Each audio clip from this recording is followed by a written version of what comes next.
Continuing the shiur of Gateway to Happiness. We've been talking about the first two classes. We're talking about appreciation. Appreciation, we said, was the first step, is the first pillar to a person accomplishing happiness. If a person starts by going through his daily life and he starts going through just the simple things that he has, the things that we take for granted, a person will slowly come to realize how much we all have in our lives, how many things that we take for granted, how many things we think just come and we're so accustomed to, we're so used to. But if sometimes we just pause and we start to go through each item one by one and realize how much Hashem blesses our lives, this is the first pathway to happiness, because we realize Hashem gives us so many gifts. Hashem blesses our life with so much goodness. Hashem is so kind, and Hashem wants to give us so much good. But unfortunately, because we become so used to things, we become so just almost expecting things to happen. Things are supposed to work out the way I want. I'm supposed to have a car, and I'm supposed to have a family, and I'm supposed to have a house, and I'm supposed to have money, and I'm supposed to, have clothing to wear, and everything's supposed to work out for me.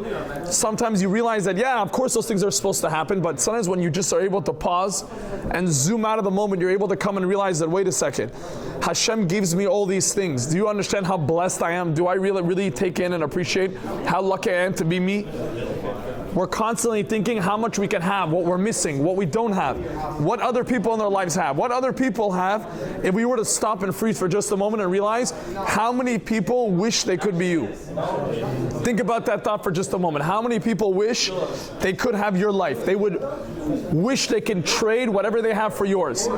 But for us, it's almost like as if we're always thinking like, wow, my life, what do I have in my life? I'm missing this. But if just for a second we could come to appreciate all the things that we take for granted, and just to recognize Hashem gives us so much, we just have to look at it. And again, we gave a few examples in the first two classes, but just to bring out the most simple idea, if a person goes through Shemona Esrei, I said this over, and I'm telling you, this is a life-changing exercise for anyone that's willing to try it. I started doing this about 5 years ago. It really has changed my life. You could do it every Shemona Esrei. You could do it once a day. You could do it once a month, once a year. It doesn't make a difference. But the more you do it, the more you'll be a happier person. You come to Shemona Esrei, you're davening to Hashem, and at the end of Shemona Esrei, before you take the 3 steps back, you look up at Hashem in your own words, and I want you guys to go through every single thing that you have in your life, and anything that you might forget to mention to Hashem, anything that you might forget to appreciate from Hashem, it will no longer be there with you when you take those 3 steps back. So for example, if you forgot to thank Hashem that you have eyelashes that collect the sweat that go down, you won't have them when you're finished. If you forgot to thank Hashem that you have futi, that you're a healthy human being, it's not going to be there when you're gone. Whether you have a car, your car's vanished when you finish a Shemona Esrei. If you just stop and try this exercise once a month, once a year, and realize, you start going through the list and you realize there's so many little things in my life that I have, but I'm just so used to it. Of course I'm supposed to have them.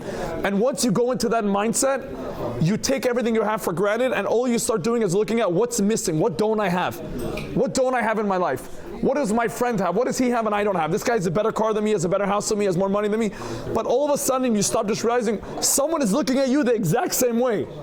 Someone is looking at your life. You don't realize it. People are looking at you and saying, I wish I had this guy's life.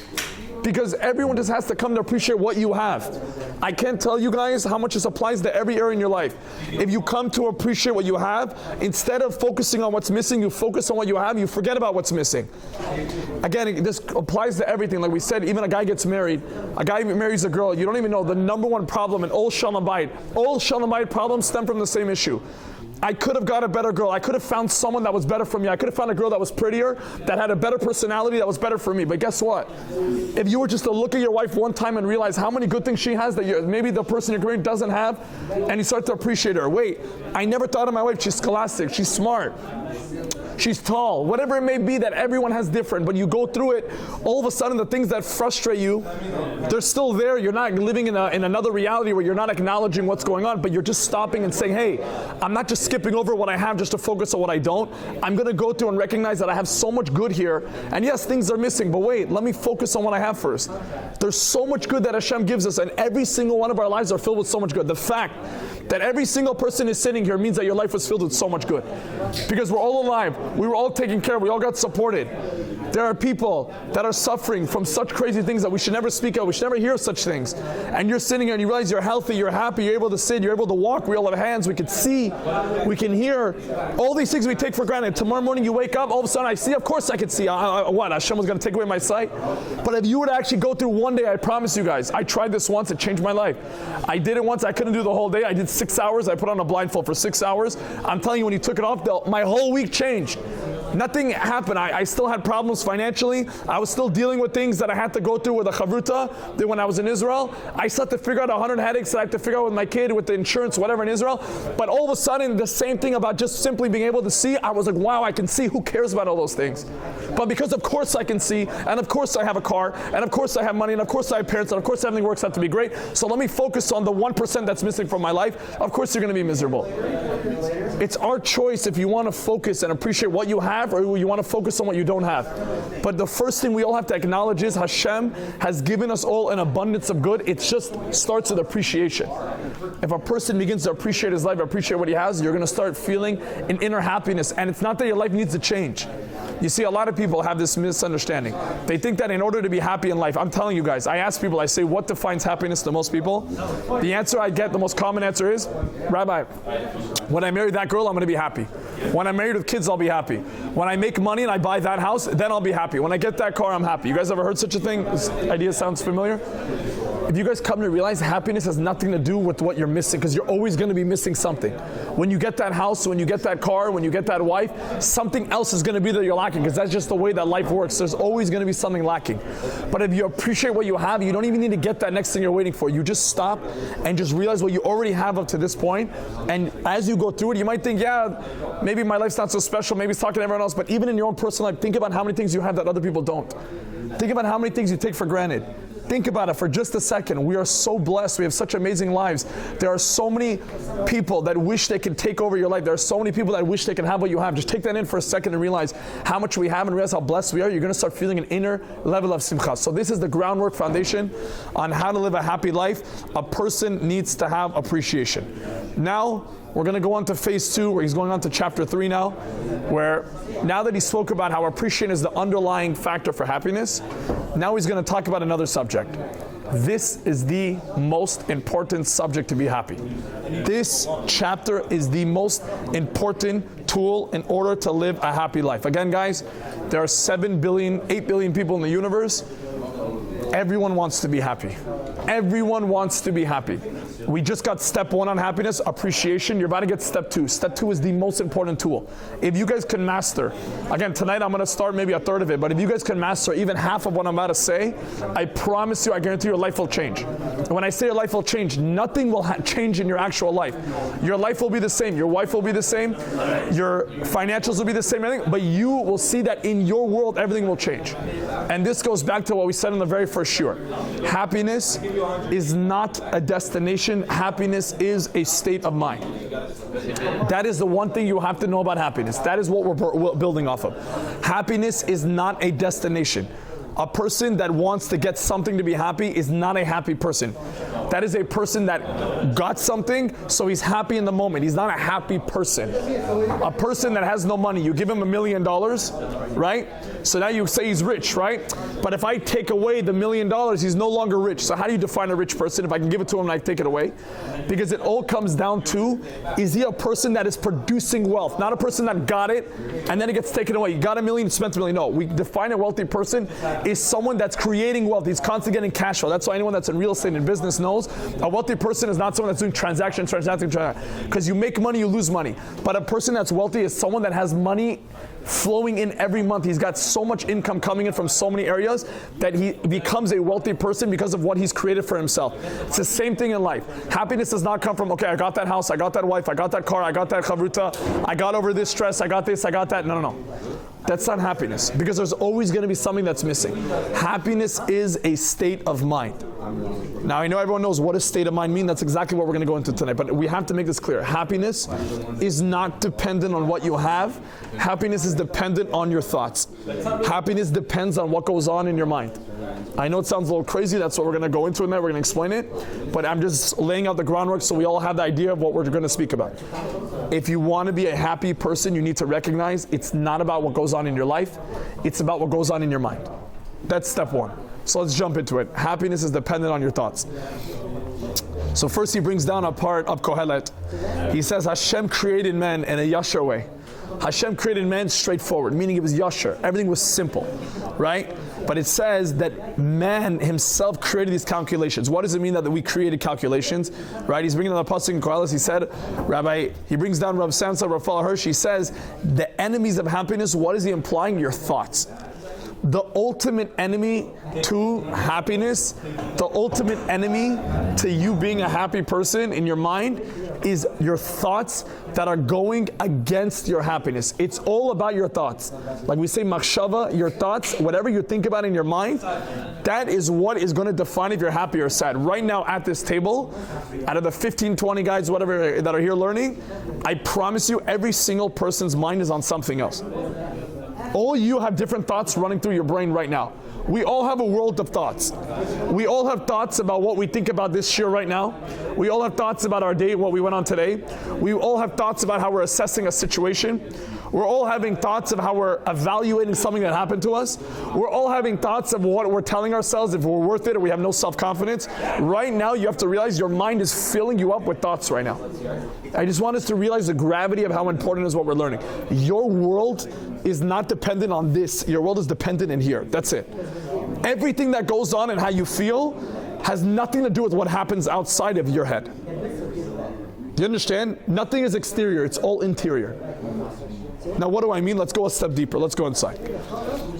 So now he brings in a pasuk from Mishlei. He says a person that can understand of how important his thoughts are, a person that can get into the understanding that his thoughts depict whether he's going to be a happy human being or not, and he's willing to go and put in the work and control it, he says that person has a life of constant parties. He's living a life of a party every night. Every single night he's living a life of true happiness, of greatness, of just complete ecstasy and joy.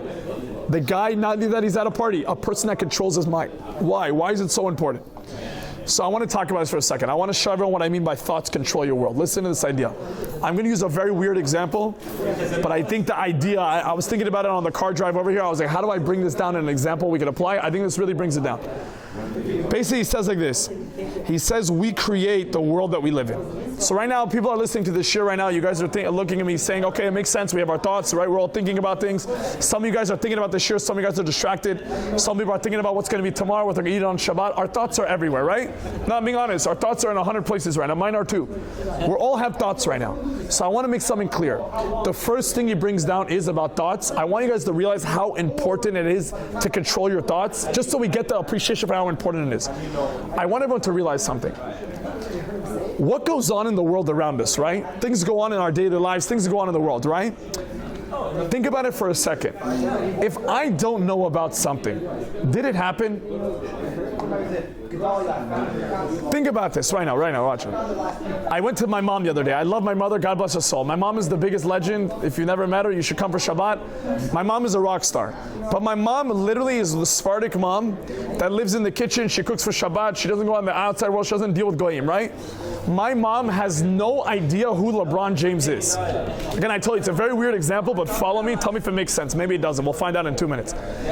My mom, I asked her on Shabbat, I looked at her, I said, Mom, because I was reading this and I wanted to think about it. I said, do you know who LeBron James is? And my mom goes, LeBron Schmoes? What? Like, what'd you say? I said, LeBron James, basketball player. My mom was like, what are you talking about? Like, what do you smell? Like, my mom had no idea what I'm talking about. So in my mom's world, in her reality, does LeBron James exist? Of course he does. He exists. He's alive. He's in the world, right? We know he exists. My mom doesn't know. Doesn't mean that he doesn't exist. But in my mom's world, does LeBron James exist? In her world, in her mind, does she exist in her world? No. Do you understand what I'm saying? Think about the idea. I know it's a very deep concept. I want to see if it makes sense. Your world only matters what you let inside of it. So whatever goes on in the world, you think it's news, it happens, it's only relevant what's relevant to you. Whatever you're aware of is in your world. Whatever you're not aware of, it's almost as if it didn't happen at all. Do you understand the concept of how deep we're saying? Your reality of life, your thoughts, your mind, your world that you see, this world that I'm calling Earth and everything, is only the world that you decide for it to be. So if a person doesn't know that there was a bombing in Iran today, then that bombing in their world didn't happen. You guys following what I'm saying? So why am I telling you guys such a weird example? Why is this important? Because I want you guys to understand that if you want to be happy in life, you need to recognize that you're in control of what goes in your world and what goes out. Your world is your thoughts. What do you allow to go in there, and what are you keeping out? What do you allow to go in your world? What does your world look like? And I'm not here sitting here to be ignorant and ignore reality. That's not my point. My point is to show you guys that wherever your mind is focused on, whatever your focus is, whatever's on your mind, that's what you're going to think about. That's your world. That's going to create your feelings. So it's all dependent on what you let inside your world. How much negativity of life do you allow inside? How much positivity do you allow inside? When a person thinks about how deep this concept goes, I want you guys to realize that you're in charge of what goes in your world or not. You create your own reality. It's like a video game. You create it however you want it to be. If you want it to be a very negative life, a very sad life, those are people that fill their minds with so much negativity. I'm a loser. I can't get a job. Everything sucks. Life is terrible. I can't get married. I'm an idiot. That's your world that you're creating for yourself. So what is this? Think about what I'm saying right now. You are creating what goes inside and what doesn't. He brings an example here, right? A guy goes to work. Listen to this example, right? A guy goes to work. He opens up his sandwich bag, and he opens it up, and he goes, "Oh my God, again!" And all the workers, he's yelling every day, and they go, "Yo, Bob, what's going on, man? Why are you always freaking out?" He goes, "I had the same jelly sandwich every single day." And they look at each other, they're like, "Bro, just tell your wife, if you don't like jelly and you want peanut butter, tell her. Don't make me jelly, make me peanut butter." Bob looks at them and says, "What do you guys mean, bro? I'm not married. I make the sandwiches myself." They go, "Yo, dude, are you retarded?" He goes, "What do you mean?" He says, "If you're so upset and you're making yourself, what are you doing?" Guys, I'm telling you, when you fill your mind with negativity, you're Bob. You make your own sandwich. You make your own mind. Don't you recognize how powerful this is? You create your own reality. You want to let inside the thoughts that make you depressed? It's up to you. You want to make the thoughts that make you happy? You're in control. It's your mind. It's your reality. If you decide what you want to let in, that's up to you. If you want to let it in, not let it in. Happiness is dependent on your mind. It's not what goes on outside. The same situation, we're going to talk about this more next week in depth, but I'm just going to touch upon it now. The exact same situation could happen to two people right now, and I promise you it could affect them totally differently. The same exact thing could happen to both of us, two of us sitting here, and I promise you two people can view the exact same scenario differently. Why? Because it's not about what happens. It's not about what happens here, it's about what happens in here. Once you recognize this, you realize something that's a very scary reality. You're in control of your happiness. Do you guys understand this? Most people say, if I want to be happy or I'm depressed, it's not dependent on me. It's not dependent on my life. I have a good life. He has a better life than me. I have a bad life. Things didn't work out for me. They didn't pan out. Hashem is challenging me. That's why I'm not happy. Once you accept this, you come to understand, and this is why we learn so many places in the Torah, that happiness, serving Hashem with happiness, being happy, it's not about your situation in life, because then you could always ask the question, how could Hashem give him this? It's dependent on you and your thoughts. So we all have the opportunity to be happier.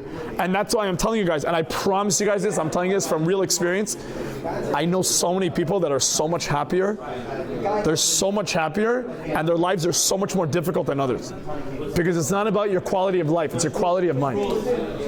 I'm telling you guys, if you recognize this thing, if you put this piece in your pocket, it's very hard to apply, you will have a different life. I want us to start up by just recognizing this idea. Go home tonight and realize your mind, how valuable it is. Make it almost like a fortress. Don't let everything inside. Don't let the bad news inside. Not to be ignorant, I'm not saying to live under a rock, but don't let the negative thoughts inside. Why do you have to learn about everything that's negative? Why do you have to tell yourself everything that's negative? Why do we have to do that? You're in control. You're packing yourself the sandwich. You want to be like that guy that goes to the work? You're packing yourself the sandwich. Why would you put something you don't like in there? But it only starts when you realize that you're in control. If right now you guys all think to yourselves right now, I'm a loser and I can't get married and life isn't working out, which again I talked to today, and this is the guy's viewing it and viewing it and viewing it. The guy was depressed. But then I told him, I said, what if you looked at it that Hashem is trying to get you the most perfect girl, and he's going through these challenges to build you up to get the most perfect girl. He's like, whoa, I never thought about it like that. Same exact situation. I didn't give him a girl. Nothing changed. I just gave him a new perspective. You're in control of the perspective. You're in the driver's seat. Don't you realize that? You're in the driver's seat of how you feel. You need to have this clear. Because one thing your body wants to do is lie to you and say, it's not about your mind, it's about what life gives you. Don't listen to what he's saying right now. I'm saying a bunch of nonsense. If life is good, you're going to be happy. If I'm not making money and things aren't working out, I'm going to be depressed. It's not true. It's about perspective. Everything is perspective. Everything is your perspective. You are in the driver's seat. What's coming in, what's coming out. You pack yourself the sandwich. What do you want it to be? If you guys realize this tool, just understanding the concept, you'll start to work on controlling your thoughts because you realize the value of doing so. Your thoughts are everything. It's your operating system. It's your iOS. Don't let things mess around with it. Don't put things inside there that are going to mess with your head. I'm going to give you guys one example. Why would I let someone else, right? I'm telling you guys, one of the biggest objections to happiness, right? One of the biggest challenges to being happy are what? Other people. Insults. How other people treat you, right? How can I ever think, again, I know this is so hard to do. I know everything I'm saying is so difficult, but I just want us tonight at least to get the concept, at least to hear such a concept. Guys, imagine someone comes to you in public and embarrasses you. And they call your name and they're like in front of a bunch of people, they're like, bro, this guy's an idiot. All of a sudden you're thinking to yourself, you're feeling down, you feel hurt, you feel sad. But I want you guys to realize, even in that example, as difficult as it may be, don't you realize that your happiness or how you react to it, it's in your mind. It's in your mind. The way you perceive that message is how it's going to affect how you feel. So why would I let someone depict who I am? If the guy's like, you're a loser, okay, so I let him choose what I'm a loser. Why would you let, again, someone in your mind, why would you let him feed the screen? Why would you let him do so? What happens in life with challenges and situations is the same thing what happens with other people. It's going to happen. It's up to you how you want to perceive it. That's what we need to make absolutely clear. It's up to you. We decide what goes in and out. So now he brings down something, obviously, based on what we just said, happiness is dependent on your mind. So therefore, if you want to be happy, it all comes down to how much you're able to control your thoughts. How much you're able to work on controlling your thoughts. And he's going to give us from the Tunos HaMusar, he brings down the first example of how to do so. How do you start controlling your thoughts? He gives an example. Start once a day by thinking about the same thing for 2 minutes. Try it, even 1 minute. Let's make it simple. Every day, I tried it when I started learning this book 5 years ago. I'll tell you guys my example. It worked for me, but it'll work for you. It doesn't matter what you think about it. It's not about being happy or sad. It's just getting you. Once we now set the tone for how valuable it is to be in control. He's now giving us an exercise to get in control of your thoughts. I used to start by thinking about an elephant for one day, a pink elephant. A big pink elephant with a black background, I would think about for 1 minute. I wouldn't let business, I wouldn't let anything else that was going on in my life affect that thought. Only the pink elephant, however big or small you want it, with a black background. That's it. Or you could think about the Apple logo on a white screen, just a big apple, from the Apple store. Think about something similar, keep your mind there for 2 minutes. As you do so, even once a day, you start to gain control. You start to realize that lie you tell yourself that it's like, no, whatever happens or whatever he said about me, that's what it, you realize, no, it's up to me. Wait. I can control this. I can control it. You guys would be amazed with yourself of how much control you have over your thoughts. Start with this, an elephant, a white thing, whatever you have in mind. Think about this cup for 2 minutes, whatever it is. Just think about the same thing and just think about it. And after doing so, I want you guys to tell yourself, I'm in control of my thoughts. And therefore, I'm in control of my happiness. Again, stick to the thought as hard as you can. And the moment you do so, you say afterwards, I'm in control of my thoughts, and therefore, I'm in control of my happiness. Because my thoughts are what depict my happiness. But it all starts with your control. If you want to be in control of your happiness, you need to start by being in control of your thoughts. What goes in, what goes out. I'm not telling you guys to ignore the news. I'm not telling you guys no, but at least once a day, just stop and say, I don't need to hear that. That doesn't need to be part of my reality. That doesn't need to come into my world. I don't need to focus as much on that. I don't need to make that my reality. I don't need to put all my attention there. That's what we're going to talk about now. Okay? So that was one exercise from the Tunos HaMusar brings down. Right? Now he wants to make something absolutely clear, right? You're never going to have full control over your thoughts. You're not. it's almost impossible, right? Already right now, if you guys were trying to think about the elephant, I'm sure your heads already went 15 other places. It's very hard, right? But at least you start small and you begin to realize, no, I can't have full control, but at least that I have control. I have control. Maybe I can't always put on what my thought is, but to realize, no. Start by showing yourself, I'm not losing myself. I have control over this. I'm not in the hands of what happens in life or what the hands of other people. I'm in the hands of myself. I'm in control of my thoughts. Whatever goes in my mind is up to me. Once you start realizing that, you'll get more of an appreciation. You'll be more motivated to work on this more because you'll realize how valuable it is. I'm in control. I'm in control of what goes in. Now let's go even a step deeper, yeah? He gives down an example, right? He brings down again from the Chachma Musa, he brings down an example, right? He says, imagine you go to a person and the guy says, I'm starving, I don't have food, I barely have money for food, I'm on Pico, I need food. And you tell him, yo, you have a whole dinner they're giving out to homeless people inside the shul right now. In the back of Ada's store, they're giving steaks, they're giving wine, they're giving meat. And the guy's like, no, Adas doesn't exist. Right now I don't have food, And the guy looks at him and he's like, guy, I know you don't have food, but look at Adas, there's steaks, there's wine, it's for you, they set up for you, buddy, just go inside the hall. He's sitting outside Ada's Torah, he's sitting outside the shul, and he's like, no, there's no food in front of me, And he's like, I know, but right now I'm telling you, there's so much inside, just go inside. That's the same thing with our mind. There is so much good to focus on. There is so much positivity to focus on. This goes back to the appreciation that we start off the shir with, that we spoke about the last two classes. There's so much to focus on and good in your life, but more so, there's so much good to focus in every situation. In every situation that you might find negative, there's so much good to focus on. But if you choose to stick on the negative part of it, you're like that homeless guy that says, I don't see any food right now. Right now I just see it. It's like, dude, come inside. There's so much good for you. Just walk inside the shul, man. And he's like, no, I can't go inside. Right now I'm here. This is all I see. That's a person that gets stuck in the negativity. You guys need to start by realizing that it's all about your thoughts, and once you recognize that, you realize that you can shift your focus on however much you want. Give you guys a better example. Imagine I go to AMC right now, right? No, I'm the guy that the credit is either the credit. Imagine I go to AMC theaters. Anyone watching doesn't know that it's a movie theater. You go to a movie theater, and I go there on the projector screen, right? On the projector screen.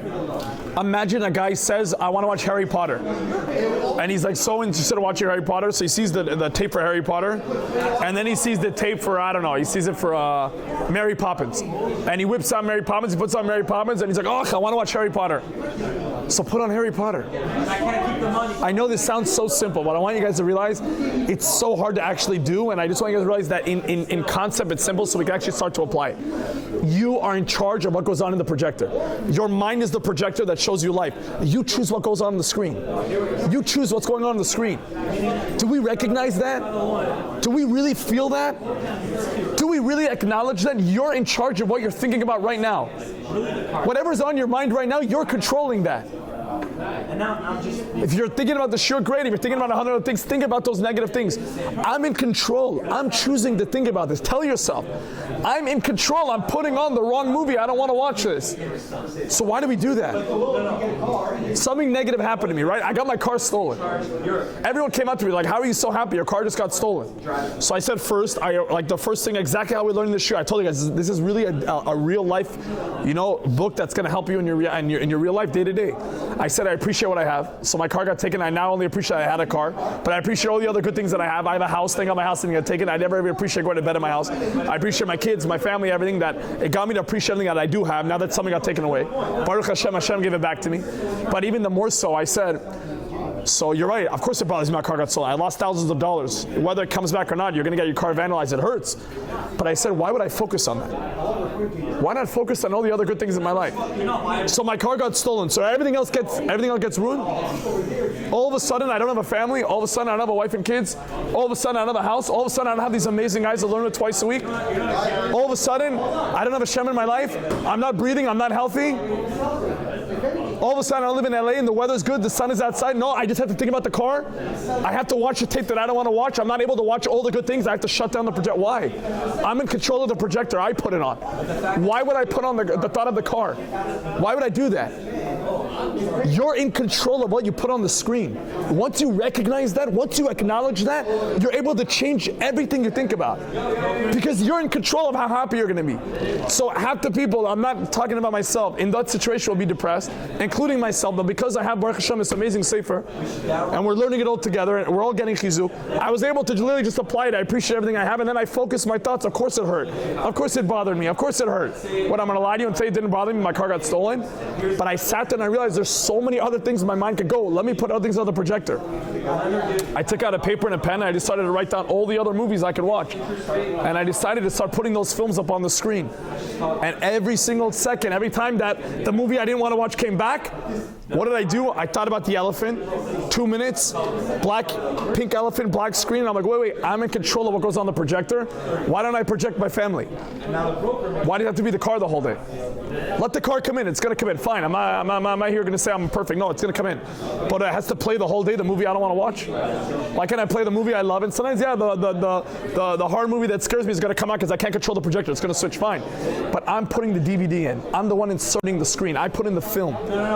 I'm putting in the film. Even if you can't control, even if you feel like you can't control, you can. It's just a matter of working on it. But you have to realize you're feeding the film to the projector. You're the guy. The projector doesn't control you. You're the director. You're putting in the screen. You can focus on whatever you want. If you focus on the good, you're going to project happy things. You're going to be happy. You're going to feel good. You project negativity, you're going to feel really bad. And it's the same thing about self-thoughts of what you have about yourself. If you project thoughts about yourself that I'm not good enough, I can't accomplish anything, I'm not smart, I'm not good, that's how you're going to feel. Why would you project that to yourself? Why do you let that go on the loudspeaker? Think about it, guys. Go inside your minds tonight. It's hard to do right now. But go inside and just tell yourself, I'm in control of the projector. I'm in control of the microphone. Do both. So why would I play a movie that I hate? And why would I sing a song that I hate to listen to when I could sing something I would love to listen to? You're the man. You're amazing. You're awesome. You can do it. You're great. Yes, things are hard, but you're going to persevere. You're better than this. You do that. You push yourself. You motivate yourself. Why would I go in the loudspeaker and say you're a loser, you're an idiot, you're not going to accomplish, you're not going to get anywhere in life? Why would I do that? And then play all the negative thoughts. You control the projector, you control the microphone. That's it. It's that simple. If you want to make it in life, you just have to start by at least understanding this concept. Whether you do it or not this week doesn't matter. If you live this year and you tell me next week, Rabbi, I couldn't apply for 1 second, I couldn't think about the elephant, I couldn't control my thoughts, I was negative and everything, no problem. But at least cut me in a week, but at least I realized that I'm in control of putting in the DVD. I'm in control of what song is being played. I'm inserting the songs. I'm in control. I'm the DJ and I'm the guy operating the projector. That's all I want to hear, because at least you understand that. You at least begin your journey of understanding that you're the one that's in control. And when you realize that, you begin to work on it and you're more motivated to work on it more. Let's go one more example. So what does he say now? He says, every thing that comes up in your life, right, can be looked at in many different ways, right? Rabbi Yisrael Salanter brings down, he says, every single moment that comes up to you, you can apply so many different perspectives to that same situation. And again, I'm going to go about this more next week. Next week's going to be fully on what I'm about to say. I'm going to end with this. But Rabbi Yisrael Salanter is saying, he ends up with something so powerful. He says, now that we've clarified and established, you control goes in. Whatever happens, you control how you want to view it. Meaning, forget even if you want to focus on it or not, right? I talked about my car. I said my car is something really, let's say it's bad. But I said I'm going to focus my attention elsewhere. I'm not saying that my car getting stolen was good. What I'm saying is it was really bad, but I'm not going to focus on it. I'm going to focus on all the other good in my life. But now I'm saying something else. Rabbi Yisrael is bringing out, what if you can look at the same situation? Don't divert your situation to another situation. On the same exact scenario, what if you had the ability to look at the exact same situation and assess that situation differently? What if you could apply a different perspective to something that you think is negative? What if you could look at the same situation and it seems negative, and in that same situation, forget controlling your mind, appreciate other things and think about other happy things. No. In that same moment that you think is so negative, that's so bad, that's so depressing, imagine you could find the beauty in it. Imagine in that situation you could find the good. Imagine you could control your thoughts at such a level where you can give yourself a new perspective. and realize that you can be happy in a situation that you thought was so bad and disturbing and sad. You could bring into that moment such a positive perspective and completely change the way you think about it, and therefore completely change the way you feel about it. Next week I want to talk about this idea more, just because it's so complicated and it's so important to talk about, but I just wanted to sink in. We have to go and start applying this to our lives in our daily way and realize that we are in control. Tell yourself, I am in control of my thoughts, and therefore I'm in control of my happiness. 30 seconds a day I think about the elephant, I think about the cup, I think about a tissue, whatever it is. I'm in control of the projector. I'm in control of the microphone.